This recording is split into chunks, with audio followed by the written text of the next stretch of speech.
Matthew chapter 4 verse 8. We're reading to 11. The third temptation. Read with me. We'll read verse 8 and then I'll continue. 1, 2, read.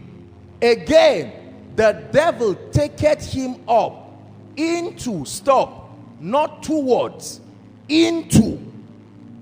The devil taketh him. Who is the him? Your Jesus.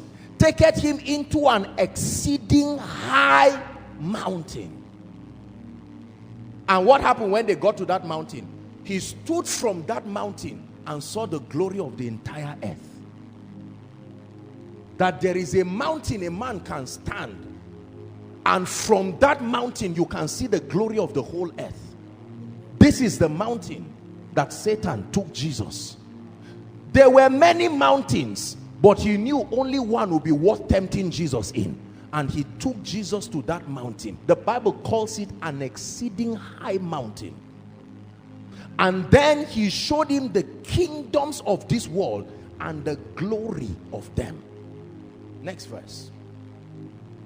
And saith to him, all these things, what things? The kingdoms and the glories I will give thee.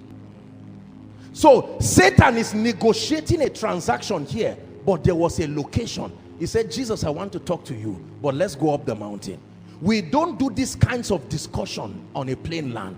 He took him to an exceeding high mountain where it was only two of them. And then he says, this is, I want to give. That one is a deception. Because when you give something and demand something, it's not giving, it's business. He used a very deceptive terminology. He says, I will give thee if thou will fall down. I will give you pure water if you will give me 100 naira. Is that charity? No. Satan is negotiating something with Jesus, your Jesus. And look at the interesting system. He starts by marketing something for him. He says, before we talk, see first, so that you will believe me. Look at the kingdoms, and then look at their glories, the wealth. And then he says, now that you have seen and are convinced, let us discuss. This is my proposal. I will give you access from this mountain to all these kingdoms. They will be at your beck and call. What I will get in return, listen carefully, is that you will fall down and worship me. Now imagine, God forbid, but just imagine that Jesus agreed. What do you think would have happened?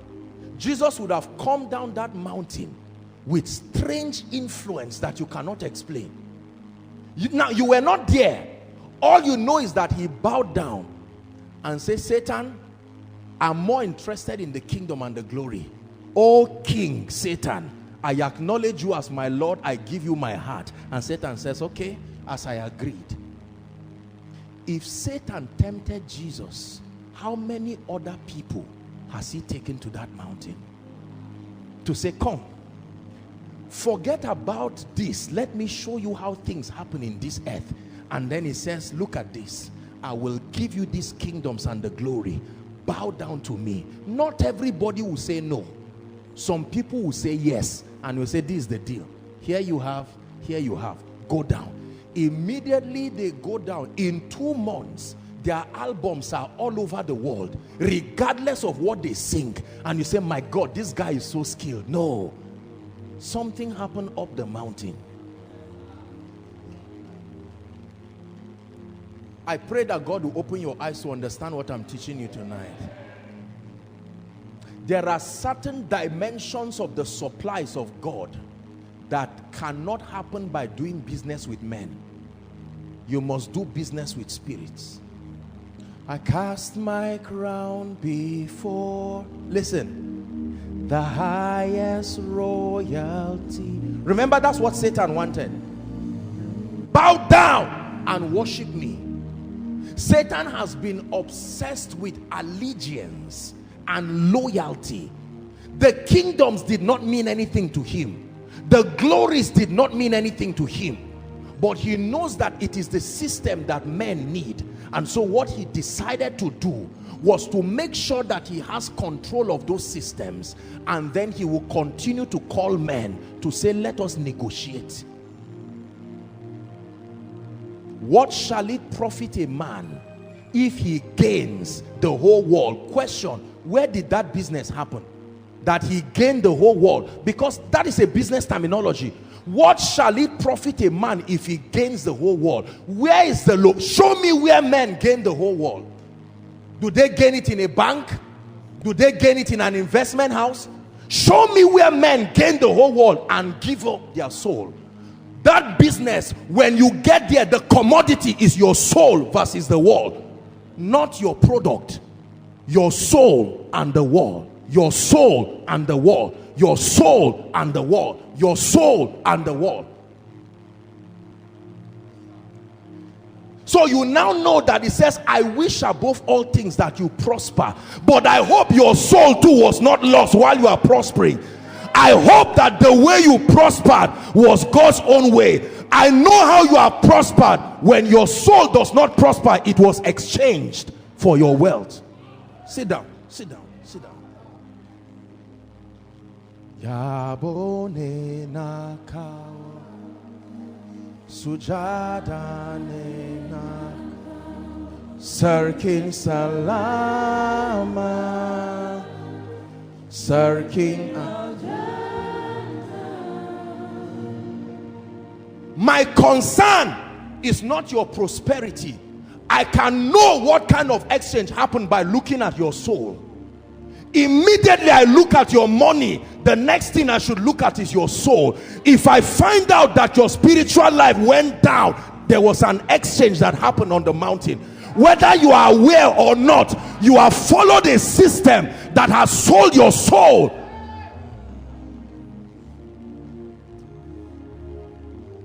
There are many, sit down please.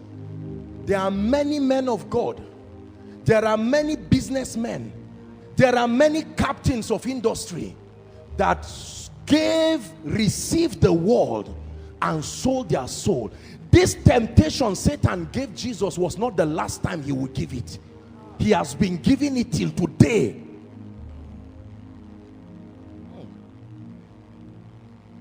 So he says, I wish above all things that you will prosper. But I will know how the prosperity came, not by looking at the money, but looking at your soul. When I see both your soul and your pocket rising, I know where that grace came from. It can't be the devil.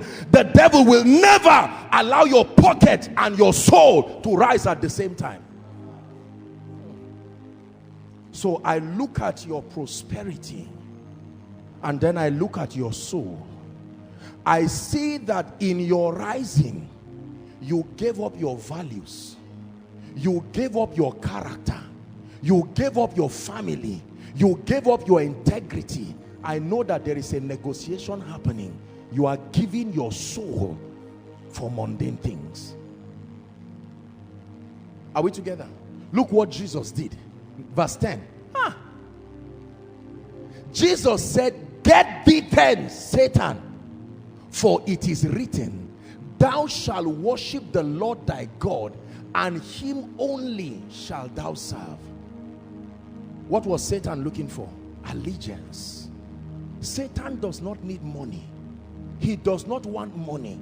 So apostle, why is it that there is difficulty in meeting our bills at home? Satan knows that men cannot endure hardship indefinitely. So he manipulates the economy and waits for you on that mountain. He knows that when the pain becomes too much and your church cannot build, the pastor will say, I thank God for this, but I prophesy, Sam, bring 1 million. Remember, that's not how he started. But because of the pain, we need money. Generator needs to be fueled fast. And now I'm at a point, we brought a man of God abroad and we cannot pay him. So Sam, bring 1 million, bring 2 million. So I see the church's financing rising, but I look at the soul of the members So I know that an exchange has happened. The pastor negotiated an exchange. I'm not saying this in a critical way. The greatest dread of Satan is that you prosper while your soul prospers.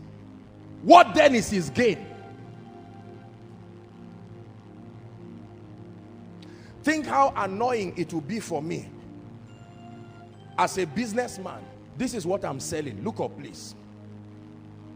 And then I see you hold both money and my product. Are you getting what I'm saying now? Now, you think what that would do to me? My advantage has been ruined. You have shown me I don't need you. That's the statement that this is happening. And so when you can have a prosperous soul and you are empowered economically, are we together? You get up in the morning and say, my children, we are waiting upon the Lord today, yet the increment in the school fees does not affect the prayer because the resources are there. Glory be to God. Satan says, what then is my entry point in this family? Thank you. Is God speaking to someone? What shall it profit a man? Please listen to this message, because I promise you, every one of us, you will climb that mountain. Listen. You may climb that mountain and come back with wood, or you can climb that mountain and come back as a soulless person. That on that mountain, Satan will give you mundane things. And after 30 years of wealth and affluence and increase, you will find out that you are on your way to hell. This message is a deliverance to the body of Christ.